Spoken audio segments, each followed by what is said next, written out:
అంటే రేపో మాపో మిథున్ రెడ్డికి బెయిల్ హీరింగ్ వస్తుంది కాబట్టి ఈలోపు ఈ పేపర్లన్నీ జడ్జిలందరూ చదవాలి. చదివి మొత్తం మిథున్ రెడ్డి అనమాట కర్త కర్మ క్రియ అని. అంటే నిన్న మొన్న చదవరా జడ్జిలు మీరేం రాశారో. అలాగే చంద్రబాబు నాయుడు గారిని అరెస్టు చేయటానికి పోలీసులందరికీ ధైర్యం చెప్పాడు. ఇదంతా కూడా మీకేం పర్లేదు ముందుకు నడవండి అని చెప్పాడు. కాబట్టి సీతారామాంజనేయులు గారిని జైల్లో వేసేయాలి. జైల్లో వేసి ఇప్పుడు ఏం చెప్తారంటే జైలు అరెస్ట్ చేయటానికి వెళ్ళిన రోజు నిజంగా ఎవరన్నా ఉంటే పేపర్లో వార్త రాస్తే ఆ వార్తను ఆధారంగా బెయిల్కు పరిగెత్తిన ఆయన రెడ్ బుక్ రాజ్యాంగకర్త.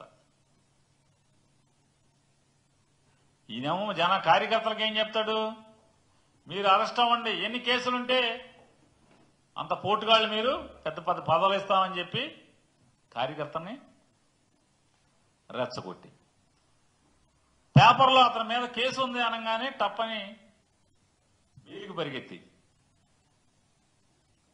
కానీ పిఎస్ఆర్ ఆంజనేయులు గారు బెయిల్ కాదు, మీ ఇష్టం, నేను బెయిల్కి వెళ్ళను, యాంటిసిపేటర్ నేను తెచ్చుకోనని చెప్పని, నేనే పాపం చేయలేదు, నేనే తప్పు చేయలేదు, పోలీసు ఉద్యోగం నేను విధి నిర్వహణ పక్కాగా చేశాను తప్పితే నేనెక్కడా తప్పుడు పని చేయలేదు అని చెప్పని నమ్మాడు. కాబట్టే మీరు ఏం చేసుకుంటారో చేసుకోండి, నేను మాత్రం బెయిల్ తెచ్చుకోను, నేనే పాపం చేయలేదని చెప్పని ధైర్యంగా నిలబెట్టాడు. కాబట్టి ఇవాళ మీరు అతని మీద కక్ష తీర్చుకుంటాక ఒక ఐపీఎస్ ఆఫీసర్ని ఈ రోజుకి ఆయన ఉదయం 4:30 దగ్గర నుంచి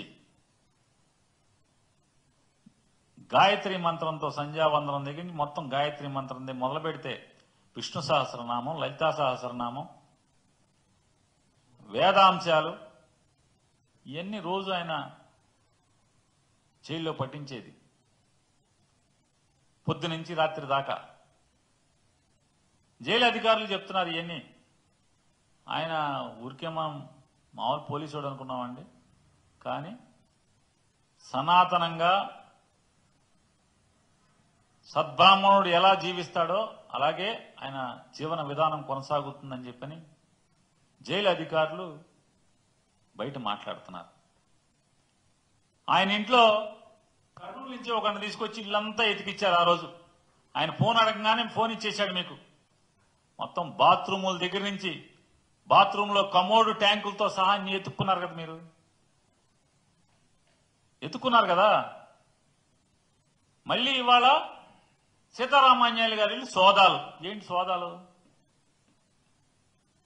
బాత్రూమ్ కూడా ఎత్తుక్కున్నా దొరకంది, ఇప్పుడు ఏం దొరుకుద్ది అంటే రేపో మాపో సీతారామాంజనేయులు గారి కేసు బెయిల్కి వస్తుంది కాబట్టి ఆయన మీద ఈనాడులో, జ్యోతిలో స్టోరీలు రాయాలి, కథలు అల్లాలి. కథలు అల్లాలంటే ఏదో కావాలి, మూలం కావాలి. మూలం కావాలంటే ఆయన ఇల్లంతా ఎతికారు. ఇటువంటి కస్టోడియల్ హెరాస్మెంట్ రాజ్యమే ప్రజల్ని హింసిస్తే, రాజ్య హింసే చేస్తే పాలకులు ప్రజల ఆగ్రహంలో కొట్టుకుపోరా అని నేను మిమ్మల్ని ప్రశ్నిస్తున్నాను. ఇవాళ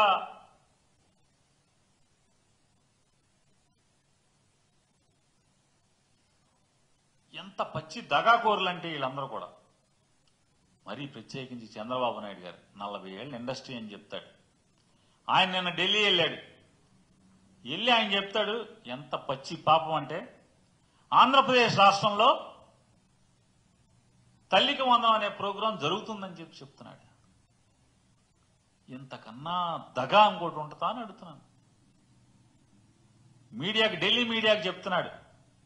ఎందుకంటే వాళ్ళు అక్కడ ఉంటారు, మనం ఏదో ఒకటి అడ్వర్టైజ్మెంట్ ఇవ్వచ్చులే ప్రభుత్వం తరఫున, ఏది కావాలంటే అది మనం చెప్పింది వాగింది రాసేస్తారులే అని చెప్పని అమ్మకు వందనం ఆంధ్రప్రదేశ్ రాష్ట్రంలో అమలు చేస్తున్నామని చెప్పి ఆయన నిన్న మాట్లాడతాడు. అందుకే ఈ ఆంధ్ర రాష్ట్ర ప్రజలందరూ కూడా రేపు జరగబోయేది కడపలో దగానాడు తప్పితే మరొక నాడు కాదనేది అందరూ భావిస్తున్నారు. ఇవాళ